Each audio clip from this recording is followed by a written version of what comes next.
समा पॉडकास्ट के साथ मैं हूँ फलक चौहान और आज के पॉडकास्ट में हमारे पास दो इंतहाई अहम खबरें हैं और इसी हवाले से बात करेंगे। सबसे पहली जो खबर है वो ये है कि आप अपना पासपोर्ट, आईडी कार्ड और दीगर पुलिस सर्टिफिकेट्स जो हैं उसकी खिदमात तब तक हासिल नहीं कर सकेंगे जब तक कि आपके ट्रैफिक चालान पे नहीं हो जाते। इसके अलावा इस्लामाबाद में इस टाइम 250 से ज़्यादा गैर मुल्की अफराद गिरफ्तार हुए हैं जो कि गैर कानूनी कामों में मुलविस थे, जिनमें ऑनलाइन फ्रॉड था, बैंकिंग फ्रॉड था और इसके अलावा गैर इखलाकी वीडियोस भी वहाँ पर बनाई जा रही थी। इसी वाले से बात करेंगे। हमारे पास स्टूडियोज़ में मौजूद हैं ज़िशान बख्श जो कि ब्यूरो चीफ हैं समा टीवी।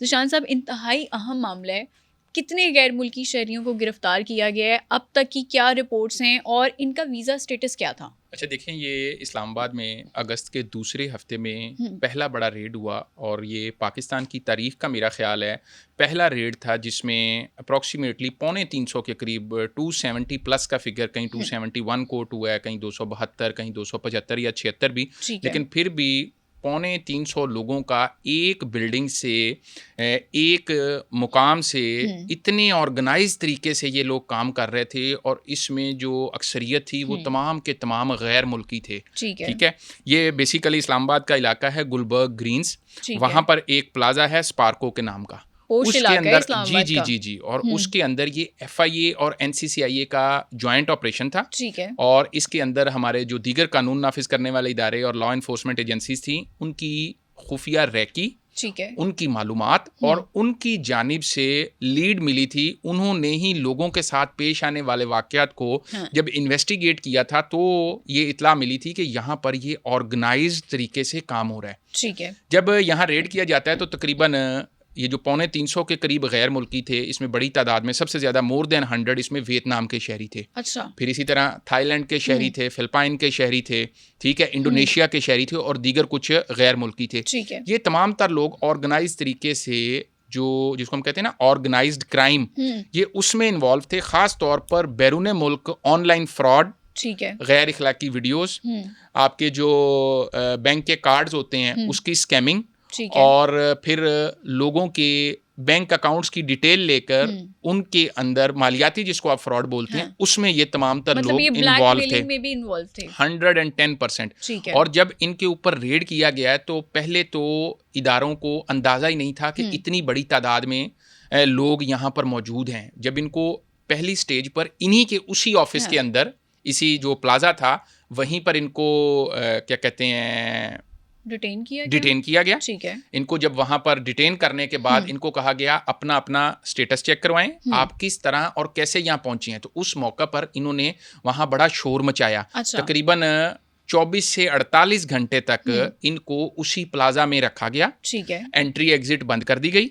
और कानून नाफिज करने वाले जो इदारे हैं, इस्लामाबाद पुलिस है, उन्होंने FIA और NCCIA की मुआवनत की। एंट्री एग्जिट को क्लोज करते हुए इनके तमाम को कहा गया कि अपने अपने फ़ोन एक जगह पे रख दें।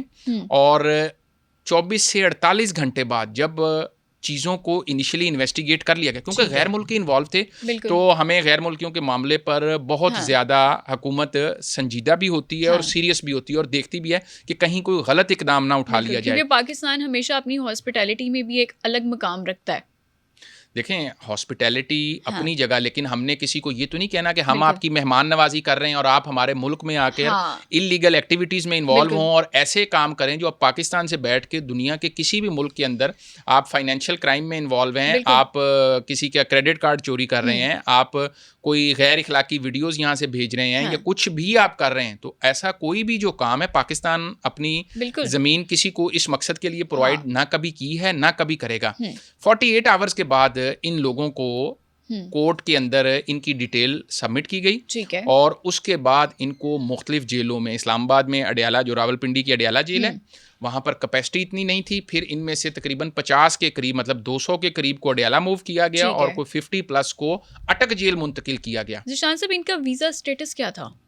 अच्छा, इनका जो वीज़ा स्टेटस था, इनकी बड़ी तादाद जो थी वो विजिट वीज़ा पर आई हुई थी। ठीक है। कुछ लोग ऐसे भी थे जो बिजनेस वीज़ा पर आए हुए थे, लेकिन हाँ। बिजनेस वीज़ा पर आकर भी गैर कानूनी सरगर्मियों की बिल्कुल। ना तो पाकिस्तान इजाज़त देता किसी है, भी ना मुल्क ही में नहीं कोई होती। मुल्क हाँ। और इजाज़त देता है। बिल्कुल। अच्छा, इन तमाम के खिलाफ जो फॉरेनर्स एक्ट होता है उसके मुताबिक कार्रवाई जो है वो इनिशिएट की गई है। ठीक है। और पहले मरहले में इनको अब हाँ। चूँकि ये जुडिशल कस्टडी में है, हम्म। और इन तमाम का जो स्टेटस है वो इस वक्त कानून की नज़र में ये तमाम के तमाम इल्लीगल यहाँ पर मुख्तलिफ हाँ। सरगर्मियों में इन्वॉल्व थे। ठीक है।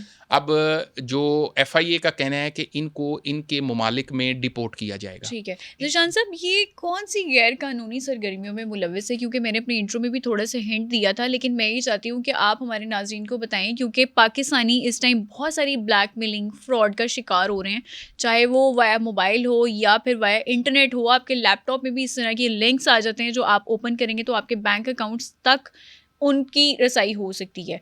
तो ये कौन कौन सी गैर कानूनी सरगर्मियों में मुलव्वस है? अच्छा देखें, ऐसे जो कॉल सेंटर्स होते हैं वो हाँ। ज़्यादातर इल्लीगल काम्स कर रहे होते हैं, दिखा कुछ और रहे होते हैं, ठीक है। लेकिन बैक एंड पर काम ऐसे हो रहे होते हैं क्योंकि जो इल्लीगल काम होता है या गलत काम होता है ना, उसके अंदर प्रॉफिट रेशो मार्जिन ज़्यादा होता है। ठीक है। इसीलिए दिखाने के लिए फ्रंट एंड और होता है, हाँ। बैक एंड और होता है। ठीक है। ठीक है। अब ये आपने पूछा किन, इनका जो सबसे बड़ा था वो ऑनलाइन फ्रॉड था। ठीक है। इसके अलावा बैंकिंग फ्रॉड था। ठीक है। इसके अलावा गैर इखलाकी वीडियोस थी।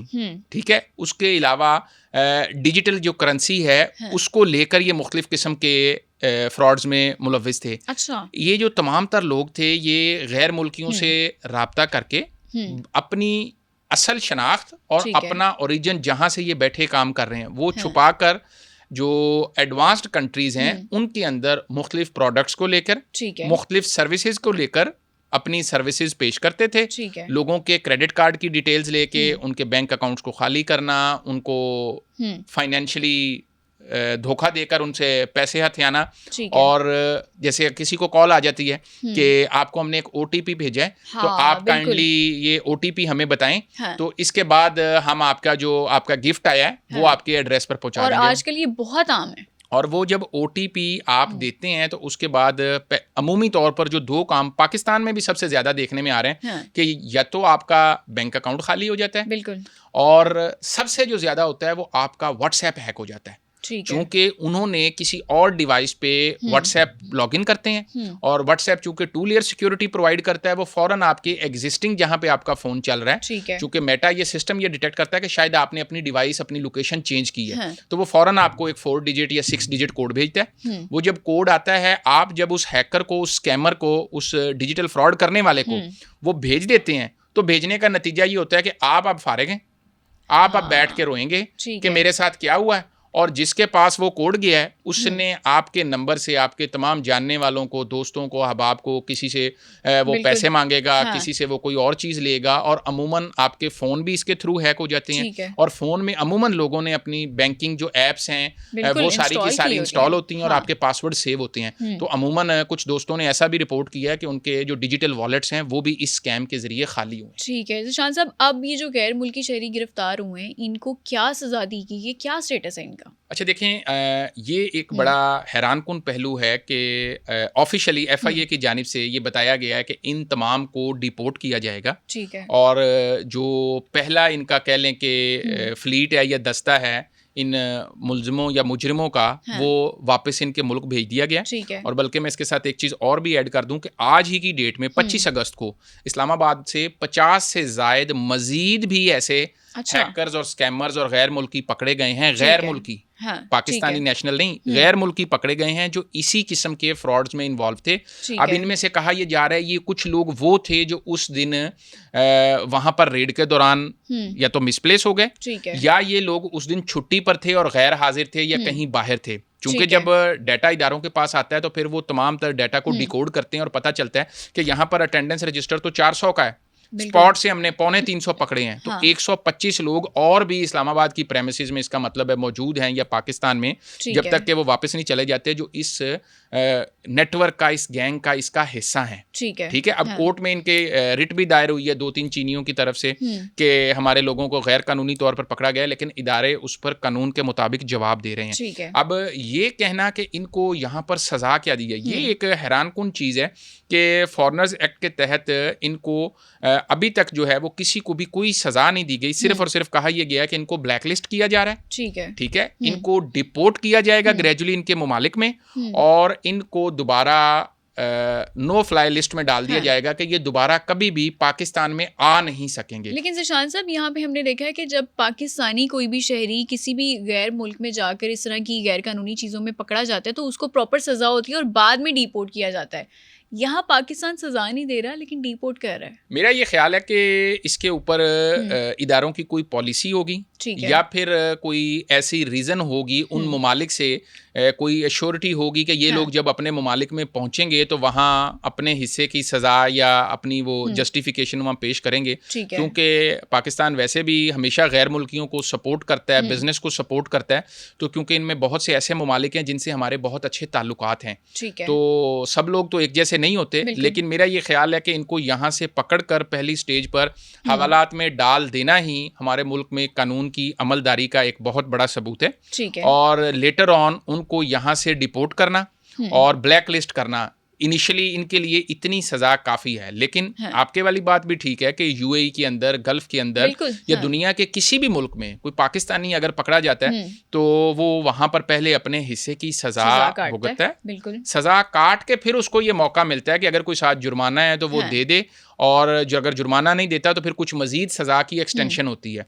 लेकिन इस केस के अंदर जो इनके लोकल फैसिलिटेटर्स थे उनको कानून के मुताबिक सज़ा के लिए जो कार्रवाई है उसका आगाज़ हो चुका है, और जिन्होंने जगह रेंट आउट की, जिन्होंने इनको लोकली फैसिलिटेट किया, क्योंकि इस किस्म के केसेस पहले भी आए हैं। और मैं ये भी बता दूं कि एफआईए ने अपना इस कार्रवाई का दायरा इख्तियार वसी किया है इस्लामाबाद के दीगर इलाकों में और मुल्क भर में भी, जहां से भी कहीं लीड मिल रही है कि कोई ना कोई कॉल सेंटर चल रहा है तो उसकी जांच पड़ताल की जा रही है, और एक मैकेनिज्म बनाया जा रहा है कि कॉल सेंटर्स किसी सिस्टम से मुंसलिक हों और वो बताएं कि उनके पास कितने लोग हैं, वो क्या काम कर रहे हैं, कौन सी प्रोडक्ट सेल कर रहे हैं, कौन सी सर्विसेज दे रहे हैं, किस मुल्क में दे रहे हैं, ताकि हमारे इदारे भी उस चीज़ पर नज़र रखें कि ये कोई गलत काम करते हैं किसी मुल्क के अंदर, ये कोई बड़ा संगीन जुर्म कर लेते हैं तो लेटर ऑन पाकिस्तान के ऊपर ये सवाल ना आए कि पाकिस्तान से बैठकर आपने ये काम किया। जैसे आपको याद होगा कि इंडिया के जो बड़े बड़े गैंगस्टर्स हैं वो कनाडा के अंदर बैठ के या बाहर के मुल्कों में बैठ के तो वो इंडिया के अंदर मर्डर्स और ये जनाब दहशतगर्दी, अगवा बराए तावान और इस किस्म की चीज़ों में इन्वॉल्व होते हैं। इसमें लॉरेंस बिश्नोई का नाम सबसे पहले आता है। तो हम एक जिम्मेदार रियासत हैं, तो हमने जिम्मेदारी का सबूत देते हुए उन चीज़ों को, उन लूप होल्स को कवर करना है ताकि मुस्तकबिल में ऐसे वाक़यात ना रूनुमा हों। ज़िशान साहब, इस बात पे तो हम एफआईए की तारीफ़ भी करेंगे, एनसीसीआई की भी तारीफ़ करेंगे, क्योंकि जो क्रैकडाउन हो रहे हैं उसमें हम तेज़ी देख रहे हैं। अब हम दूसरे टॉपिक की तरफ चलते हैं। जिस तरह से मैंने इंट्रो में बताया था, पंजाब असम्बली में ट्रैफिक चलान के हवाले से कल बहस हुई है। वो मामला क्या है, तफसीलात क्या हैं? अच्छा देखें, अपोजिशन के रुकन हैं और सीनियर रुकन है राना आफ्ताब साहब, उन्होंने कल स्पीकर पंजाब असम्बली मलिक अहमद खान के सामने ये एक इंग्लिश अखबार की खबर रखी जो सिटी पेज पे लगी हुई थी कि लाहौर पुलिस के जो चीफ हैं अब्दुल रहीम शिराजी साहब, उनकी जानिब से एक लेटर लिखा गया जिसमें ये कहा गया है कि आईडी कार्ड की रिन्यूअल, ठीक है, उसके बाद पासपोर्ट की रिन्यूअल, इसके साथ साथ गाड़ी की सेल परचेज, गाड़ी की खरीदारी और दीगर जो पुलिस खिदमत मरकज पर तकरीबन 12 से 15 सर्विसेज दी जाती हैं। सर्टिफिकेट्स हैं, आपका कैरेक्टर सर्टिफिकेट है, पुलिस क्लियरेंस सर्टिफिकेट है, मुलाजमीन ने कहीं जॉब करनी है तो वो जॉब क्लियरेंस सर्टिफिकेट है, आपने कोई और म्यूनसिपल सर्विस लेनी है, एफआरसी लेना है, एमआरसी लेना है, इसके अलावा डोमिसाइल बनवाना है, ठीक है। ये कोई 15 से करीब सर्विसेज हैं, 15 से 18, जो कि पुलिस खिदमत मरकज पर लोगों को मिल रही हैं वन विंडो के तहत, जो कि एक अच्छा इकदाम है। लेकिन उस खबर के मुताबिक और जो फ्लोर ऑफ द हाउस बात हुई है उसमें ये कहा गया है कि लेटर के ज़रिए इसको एसोसिएट किया गया है कि जो ई चलान्स हैं उनकी अदम अदायगी की सूरत में इन चीज़ों पर रोकने का कहा गया है कि जब तक कोई चालान आपके, लेट सपोज अगर 15,000 के चालान है या 10,000 के चालान है, जब तक आप चालान पे नहीं करेंगी आपको इनमें से कोई सर्विस नहीं दी जाएगी। आप सर्विस लेने जाएंगे तो वो आपको कहेंगे जी पहले चालान पे करें फिर ये सर्विस दी जाएगी। अच्छा, ये यकीनी तौर पर जिस तरह खबर थी और ऐवान में अपोजिशन की जानिब से पेश की गई तो मलिक अहमद खान चूंकि खुद भी कानूनदान है और कानून को समझते हैं, उनको भी बड़ी हैरत हुई। उन्होंने वो अखबारी तराशा मुअज़्ज़ज़ रुकन असेंबली से मंगवाया। मंगवाने के बाद देखा, देख के पढ़ा, पढ़ने के बाद हुकूमत के खालिद रांझा साहब जो पार्लिमानी सेक्रेटरी हैं उनसे पूछा कि ये क्या हो रहा है कि ऐसे एक लेटर पर, जो लेटर डीआईजी ट्रैफिक को लिखा गया सीटीओ की जानिब से, तो अगर ये हो रहा है तो क्या इसकी कानून साजी मौजूद है, इसका क्या स्टेटस है? क्योंकि कानून बनाना लेजिस्लेटिव का काम है, बिल्कुल पार्लियामेंट का काम है कानून बनाना। किसी लेटर पर तो इस किस्म की सर्विसेज नहीं होनी चाहिए, और अगर हो रही हैं तो इसका स्टेटस क्या है? और इस पर स्पीकर की जानिब से भी हैरत का इजहार किया गया और हुकूमती रुकन ने कहा कि ऐसी कोई बात है नहीं, लेकिन हम इसको चेक कर लेते हैं। ठीक है। अच्छा ज़ीशान साहब, चले ये बात तो होगी ना कि क्या बहस हुई पंजाब असेंबली में, लेकिन अब नई तजावीज़ में क्या क्या सख्तियाँ शामिल की गई हैं? आपका ट्रैफिक पुलिस से कोई राब्ता हुआ? क्या उनकी तरफ से कोई वर्डिक्ट आया? अच्छा देखें, हमारा जिस तरह शुरू से ये असूल रहा है कि कोई भी खबर, वो चाहे किसी भी फोरम या ऐवान में उस पर बात हो, दोनों तरफ का मौक़िफ़ लेना उसके अंदर बहुत ज़रूरी है। मैंने इस हवाले से जो लाहौर की ट्रैफिक पुलिस है उनके ज़िम्मेदारान से रब्ता किया और उन्होंने इसके अंदर जो अपना मौक़िफ़ दिया है वो भी वज़न उसके अंदर मौजूद है, वो बामायनी मौक़िफ़ है। अब वो क्या है? वो ये कहते हैं कि जो चालान है इस वक्त वो दो किस्म के हैं। एक सेफ सिटी का चालान है जो ई चालान के नाम से जाना जाता है, और जो दूसरा चालान है वो डिजिटल चालान है। अच्छा, अब डिजिटल चालान के हवाले से उनका ये कहना है कि जुलाई के अंदर सीटीओ की जानिब से डीआईजी ट्रैफिक को लिखा गया है कि जो डिजिटल चालान है इसको भी ई चालान की तरह वन ऐप जो है इनकी ट्रैफिक पुलिस की उससे मुंसलिक कर दिया जाए, ताकि जो डिजिटल चालान है उसकी लोग अदायगी नहीं करते। अब देखें क्यों नहीं करते, ये एक बड़ा दिलचस्प पहलू है। वो ये है कि वो कहते हैं कि जो डिजिटल चालान है, किसी भी ट्रैफिक वार्डन ने लाहौर, गुजरांवाला, रावलपिंडी, फैसलाबाद, मुल्तान, पूरे पंजाब में किसी भी कमर्शियल व्हीकल का जो चालान है 5,000, 10,000, 15,000 या हेलमेट वाले का 2,000, किसी भी जो चालान है खास तौर पर बड़ी व्हीकल के हैं वो हजारों में है। अब जिसका चालान होता है, चालान करते वक्त 2 से 3 इंपॉर्टेंट डॉक्यूमेंट हैं जो मांगे जाते हैं और लिए जाते हैं। आप अपना ड्राइविंग लाइसेंस प्रेजेंट करें, या आप अपना आईडी कार्ड प्रेजेंट करें, और तीसरे नंबर पे गाड़ी के डॉक्यूमेंट्स चूंकि एक कीमती चीज है उसकी फोटोकॉपी भी पुलिस वाले एक्नॉलेज कर लेते हैं, आपके पास होनी चाहिए ताकि गाड़ी चोरी की ना हो। लेकिन अब लोग इसमें कर क्या रहे हैं जिसकी वजह से सीटीओ को ये लेटर लिखना पड़ा है कि लोग 10,000 का, 5,000 का, 15,000 का चालान करवाते हैं। ठीक है। अब मैं डिजिटल चालान की बात कर रहा हूँ। ई चालान और डिजिटल चालान ये दो चालान है, ये आपने ज़हन में रखने हैं। अब ये जो डिजिटल चालान के हवाले से ये खत लिखा गया है, ठीक है, और वो जो डिजिटल चालान है उसके लोग अदायगी नहीं करते। ठीक है। 15,000 का या 20,000 का या 10,000 का भी अगर वो चालान है तो वो 700 में, 600 में, 800 में जाके नया ड्राइविंग लाइसेंस बनवा लेंगे। बिल्कुल। और सेकेंडली नया अपना आईडी कार्ड भी बनवा लेंगे। ये कहेंगे कि जी हमारा पुराना आईडी कार्ड गुम गया, तो नादरा वाले उनको नया आईडी कार्ड बना देंगे। चालान जो होगा वो पेंडिंग पड़ा रहेगा, चालान पेंडिंग पड़ा रहेगा। फिर कुछ अरसे बाद वो कानून की खिलाफवर्जी करेंगे, 15,000 का नया चालान होगा या 10,000 का नया चालान होगा, उसके बाद वो जाके फिर नया आईडी कार्ड बनवा लेंगे, फिर ड्राइविंग लाइसेंस बनवा लेंगे। तो बुनियादी तौर पर इसको इंटीग्रेट करने का मकसद ये है कि जो गलती कर रहा है उसको वो पेनल्टी वो अदा करे। जब वो पेनल्टी अदा करेगा तो उसके जहन में ये होगा कि दोबारा मैंने ये गलत काम नहीं करना। अगर मेरा सीट बेल्ट का चालान ट्रैफिक सिग्नल पे हो रहा है तो वो ई चालान है। अगर एक वार्डन मुझे वन वे की खिलाफ वर्जी पे रोक कर ऑन स्पॉट चालान कर रहा है तो वो डिजिटल चालान है। लेकिन ज़ीशान साहब चले ठीक है, ये चालान की तो बात हो गई, बहुत सारे अफराद ऐसे हैं जिनको गलत ई चालान भी मिल जाता है, वो क्या करेंगे फिर? क्योंकि जाहिर है उनको भी तो अपनी डॉक्यूमेंटेशन करनी है, खिदमत मरकज़ में जाकर उनसे भी करवानी है, उस टाइम पे फिर क्या करेंगे वो? अच्छा देखें, ये जो ई चालान है ना, इसके ऊपर जब आपको ये चालान मौसूल होता है तो साथ ही आपको एक रिव्यू का ऑप्शन भी दिया जाता है। ठीक है। अच्छा, इस पर भी असेंबली में बात हुई कि वो वन वे ही होता है। आपने उनको अपील की, आपकी अपील मैंने तो वैसे नहीं सुना किसी की कभी एक्सेप्ट हुई हो।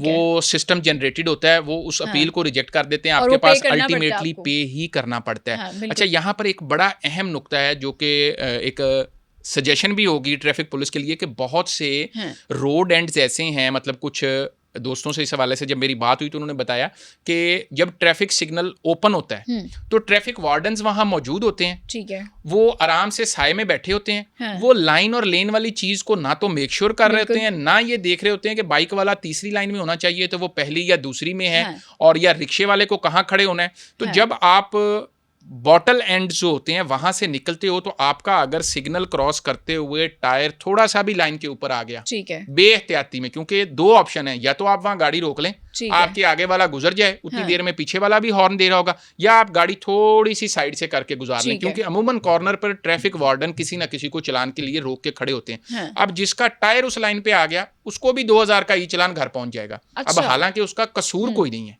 समझे, या तो फिर ये जो लाइन और लेन की मार्किंग है वो इतनी ओपन की जाए कि एक गाड़ी के अलावा कोई राइट लेफ्ट से बाइक गुजर रहा है तो उसके पास भी मार्जिन हो।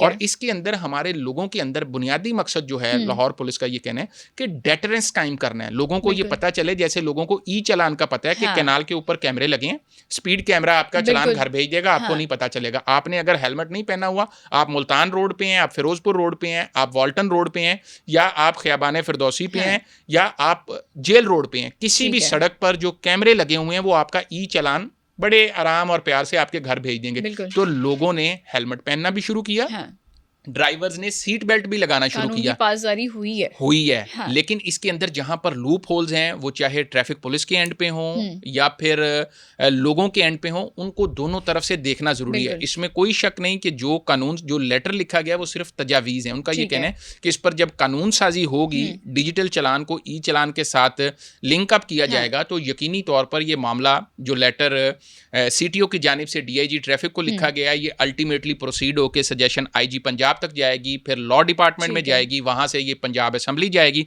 असेंबली के अंदर डिबेट होगी, काबीना अप्रूवल देगी, तो फिर गवर्नर के दस्तखत के बाद जाकर ये कानून बनेगा।